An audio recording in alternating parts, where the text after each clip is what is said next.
Hello everyone, today I'll show you how to change language in Where Winds Meet.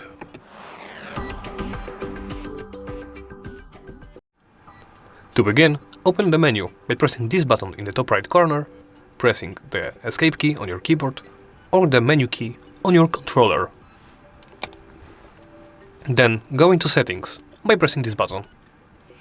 In settings, navigate to the language section. Here you can change your language settings. You can set your game language to 1 out of 8 available languages, change the game voice from English to Chinese or the Chinese to English. You can set your translation settings, as in the target language, to follow the client. You can set it to English, set it to Chinese, Japanese or Korean. And, well, that's about it.